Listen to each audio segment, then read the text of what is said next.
Bismillahirrahmanirrahim. Assalamualaikum warahmatullahi wabarakatuh.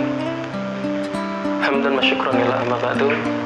Sahabat yang dirahmati oleh Allah, alhamdulillah pada kesempatan kali ini kita masih diberikan Allah nikmat sehat, nikmat iman, nikmat Islam, sehingga sampai saat ini kita masih diberikan Allah kesempatan bisa melaksanakan ibadah puasa Ramadan dalam keadaan sehat walafiat. Sahabat yang dirahmati oleh Allah, pada zaman sekarang ini kita akan menemui banyak orang-orang yang ingin namanya nampak di atas, namun tidak bisa memberikan sumbangsih apapun.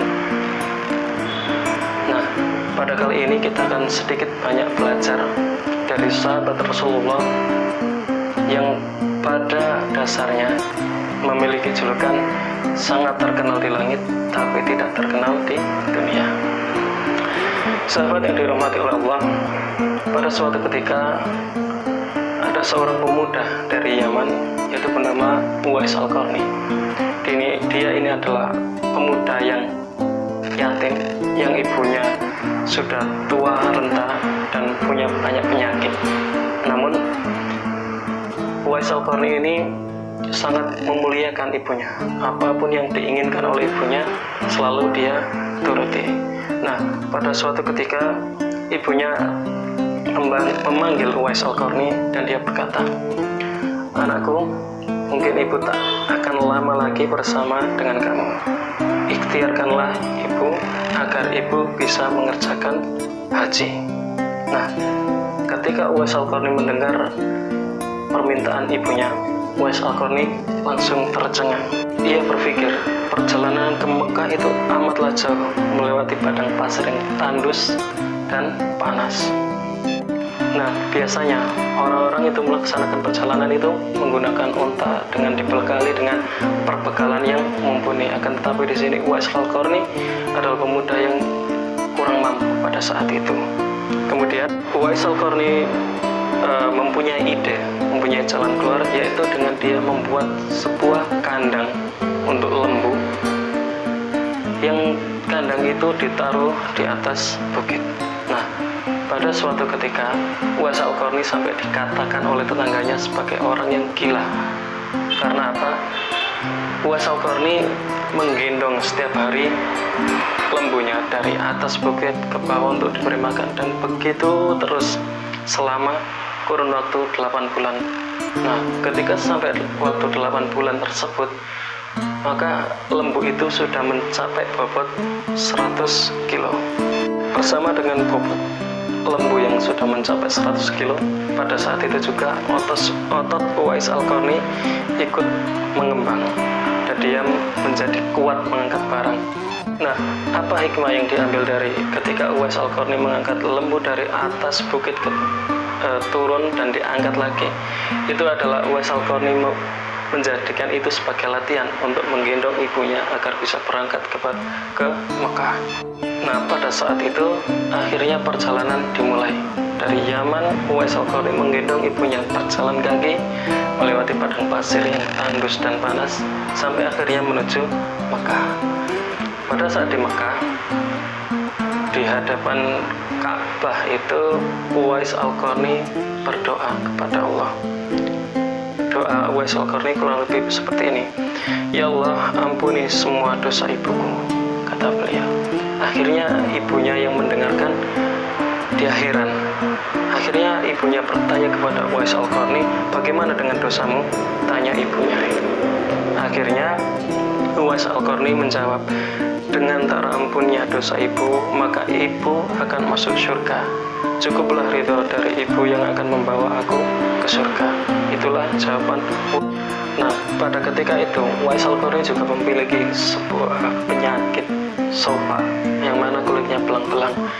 Nah, pada ketika Uwais Al-Qarni sudah selesai berdoa itu, maka penyakitnya yang sopa itu hilang dan hanya tersisa bulatan di tengkuk. Nah, apa arti bulatan tengkuk itu? Nanti akan kita lanjutkan lagi. Pada saat itu musim haji telah berakhir dan kembalilah Uwais Al-Qarni ke Yaman. Maka ketika Uwais Al-Qarni meminta izin kepada ibunya untuk pergi ke Madinah untuk menemui Rasulullah. Lalu ibunya berpesan kepada Uwais Al-Qarni, berangkatlah, akan tetapi jika urusanmu sudah selesai maka segeralah untuk pulang. Maka apa yang dilakukan Al-Qarni, kalau biasanya kita ketika sudah dikasih izin maka kita akan langsung berangkat, namun beda. Uwais Al-Qarni menyiapkan kebutuhan yang akan dihabiskan ibunya dalam fase dia melakukan perjalanan ke Madinah untuk menemui Rasulullah. Maka setelah ia memenuhi kebutuhan ibunya, ia berangkatlah ke Madinah, dan akhirnya dia datang di rumah Rasulullah. Akhirnya dia mengetuk pintu, dan pada saat itu Rasulullah tidak ada di rumah. Maka Uwais Al-Qarni menunggu di masjid Nabawi pada waktu itu. Ketika itu akhirnya Uwais Al-Qarni teringat dengan pesan ibunya, kalaupun urusannya sudah selesai maka segeralah ia bergegas pulang. Maka Uwais Al-Qarni menitipkan salam untuk Rasulullah dan ia bergegas pulang menuju Yaman. Maka pada saat itu Rasulullah bersama Ali dan Umar bin Khattab ketika itu akhirnya kembali ke rumah, dan dia mendapatkan pesan bahwasanya ada tamu dari Yaman, seorang pemuda yang ingin berjumpa kepada Rasulullah. Maka Rasulullah mengatakan kepada Umar dan Ali pada waktu itu,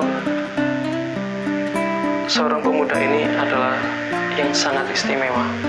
Dia terkenal di langit tapi tidak terkenal di dunia. Maka jika bertemu dengan dia, yaitu Uwais Al-Qarni, maka hendaklah meminta ampunannya. Nah, akhirnya pada saat itu Umar dan Ali bergegas menuju Yaman untuk menjumpai si Uwais Al-Qarni ini. Dan diingatkan oleh Nabi bahwasanya pemuda ini mempunyai tanda bulatan yang tadi di kakinya, di tengkuknya. Nah, ini menjadi sebuah petanda petunjuk bagi Umar dan Ali.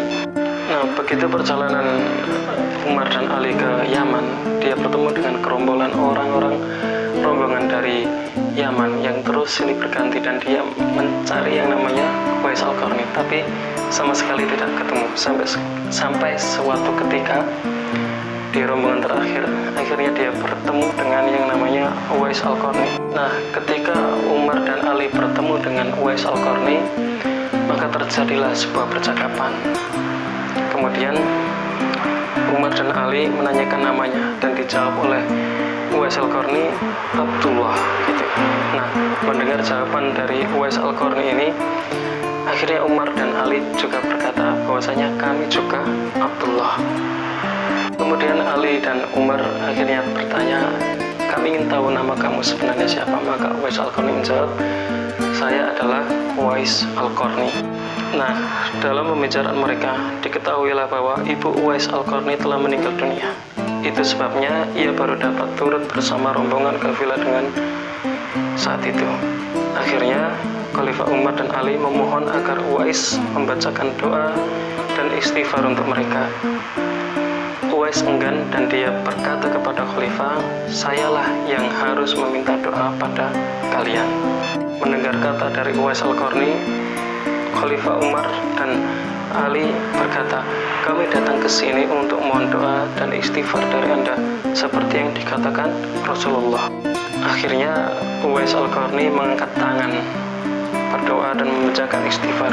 Setelah itu Khalifah Umar berjanji untuk menyumbangkan uang negara dari Baitul Mal kepada Uwais untuk jaminan hidupnya. Kemudian Uwais Al-Qarni menampik, dan dia mengatakan kepada Umar bahwasanya saya mohon supaya hari ini saja saya tidak diketahui orang. Untuk hari-hari selanjutnya biarlah hamba yang fakir ini tidak diketahui orang lagi.